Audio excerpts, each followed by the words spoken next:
Hello guys, welcome to Legal Notebook. आज हम करने वाले हैं certificate of incorporation under Companies Act, subject company law. Certificate of incorporation होता क्या है? Certificate of incorporation is a legal document relating to formulation of a company which confirm the name by which the company is registered under the Companies Act and date of incorporation। जो certificate of incorporation होता है उसमें क्या क्या होता है? Certificate of incorporation एक legal document होता है जो रिलेट करता है फॉर्मुलेशन ऑफ कंपनी की बात करता है।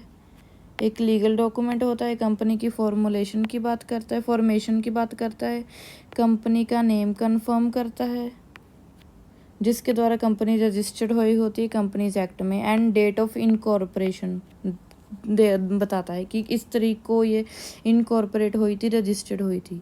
लीगल डॉक्यूमेंट है, फॉर्मेशन की बात करता है, कंपनी का नेम कंफर्म करता है कि कोई और कंपनी इस नाम पर नहीं है और ये कंपनी इस नाम पर रजिस्टर्ड हो सकती है, और डेट बताता है कि इस डेट को ये एग्जिस्टेंस में आई थी। The registrar of the companies issue certificate of incorporation in the prescribed form on the basis of submission of the required document and information laid down by the Companies Act। जो registrar होता है वो companies को certificate issue करता है। Certificate किस चीज़ का? इनकॉर्पोरेशन का। Prescribed form on the basis of the submission of the required document. जब ये सारे रिक्वायर्ड डॉक्यूमेंट सबमिट हो जाते हैं और इंफॉर्मेशन दी जाती है कंपनीज एक्ट के अकॉर्डिंग, तो रजिस्ट्रार इनकॉर्पोरेशन का सर्टिफिकेट इशू कर देता है। The registration of memorandum of association, article of association and other documents are filed to the registration। अब memorandum of association, article of association and other documents are filed to the registrar। memorandum of association constitution होता है company का, जिसमें अगर public company है तो 7 लोगों के सिग्नेचर होते हैं मेंबर्स के, अगर प्राइवेट है तो मिनिमम 2 के। और article of association memorandum of association का ही पार्ट है, इसे भी जब कंपनी को रजिस्टर कराना होता है इसके साथ ही लगाया जाता है। ये दोनों की सबमिशन होती है अदर डॉक्यूमेंट्स के साथ रजिस्ट्रार के पास। After getting satisfied with the application and documents submitted, the registrar will consider issuing certificate of incorporation। जब वो एप्लीकेशन एंड अदर डॉक्यूमेंट्स के साथ सेटिस्फाई हो जाता है कि हाँ भी सारे डॉक्यूमेंट्स एंड एप्लीकेशन सही हैं, तो वो सर्टिफिकेट को इशू कर देता है। Certificate of incorporation is the ultimate proof of the existence of the company. Ultimate proof है कंपनी की एग्जिस्टेंस का।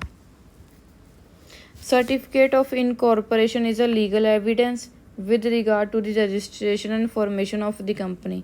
जो सर्टिफिकेट ऑफ इनकॉर्पोरेशन है वो लीगल एविडेंस है। किस चीज़ का लीगल एविडेंस है? Registration and formation of the company का।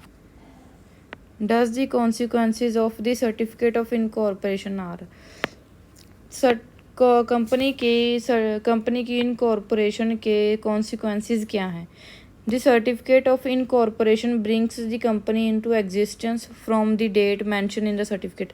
जो सर्टिफिकेट ऑफ इनकॉर्पोरेशन में डेट मेंशन होती है उस दिन से ही कंपनी एग्जिस्टेंस में आ जाती है।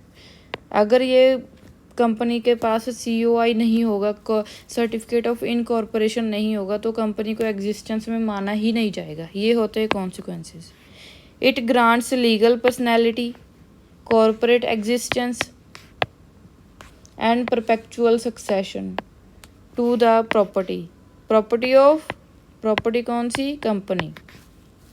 परपेचुअल सक्सेशन क्या होता है कि कंपनी कभी ख़त्म नहीं होती। मेंबर्स चाहे आए, मेंबर्स चाहे जाए, मेंबर्स चाहे रिटायर हो जाए, मेंबर्स चाहे मर जाएं, चाहे कुछ भी हो जाए, पर कंपनी ही रहती है जब तक उसका लीगल बाउंड अप नहीं होता।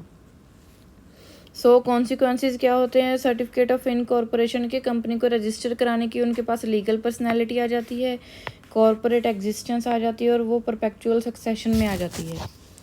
The subscriber to the memorandum together with such other persons as may time from time become member of the company become a body corporate with distinct entity from such members, having a perpetual succession with a common seal and liability of the member limited to amount of the time being unpaid on the shares here held by them. जो subscribers हैं वो धीरे धीरे बाकी लोगों को भी साथ में जोड़ते हैं और मेंबर बनते जाते हैं, पर जो कंपनी होती है उसके साथ टाइम के साथ साथ फिर भी परपेचुअल सक्सेशन ही रहता है। जो कंपनी होती है उसके पास कॉमन सील आ जाती है।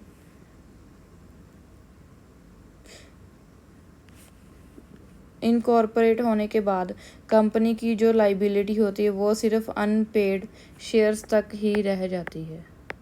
जो पेड शेयर्स होते हैं उन पर कंपनी की कोई लाइबिलिटी नहीं होती है। मैं साफ़ कर देती हूँ, आप लिख लेना, ये कुछ ज़्यादा ही गंदा हो गया। ठीक है, आगे बढ़ते हैं। ओहो चलो कोई बात नहीं। Last point, the memorandum and article of association become binding upon the members and the company as if they have been signed by the company and by each member. जो मेमोरेंडम है वो आर्टिकल एसोसिएशन है, अगर चाहे वो company द्वारा stamped किया हो चाहे मेंबर द्वारा, वो सारे इसके लिए बाइंड अप हो जाते हैं। इनको मानना उनके लिए ज़रूरी होता है। अगर कोई इनको नहीं मानेगा तो वो मेंबर नहीं रह सकता, सिंपल सी बात। सर्टिफिकेट ऑफ इनकॉर्पोरेशन क्या होता है? लीगल डॉक्यूमेंट होता है जो कंपनी की फॉर्मेशन की बात करता है और डेट मेंशन करता है, कंपनी की रजिस्ट्रेशन की बात करता है। सर्टिफिकेट ऑफ इनकॉर्पोरेशन रजिस्ट्रार द्वारा दिया जाता है जब सारे रिक्वायर्ड डॉक्यूमेंट्स जो है वो रजिस्ट्रार के पास आ जाते हैं, उनको सबमिट कर दिए जाते हैं। जब submission after the every document, if the registrar is satisfied with all the documents then he provide certificate of incorporation to the company and he issue a certificate of incorporation. After getting the certificate of incorporation, company came into existence as a separate legal entity and company has a proof of existence. Company के incorporation के consequences क्या होते हैं कि उसके पास date mention हो जाती है एग्जिस्टेंस की, और ये लीगल पर्सनैलिटी वही ये ग्रांट हो जाती है। सब्सक्राइबर्स टाइम टू टाइम जुड़ते रहते हैं, परपेचुअल सक्सेशन आ जाता है, स्टैम्प कॉमन सील आ जाती है, लाइबिलिटी जो है अनपेड शेयर्स तक ही रहती है उनकी। सारे मेंबर्स को memorandum and association of article को मानना पड़ता है, चाहे वो कंपनी ही क्यों ना हो। हमारा टॉपिक ख़त्म होता है यहीं पर। Please like, share and subscribe to my channel please.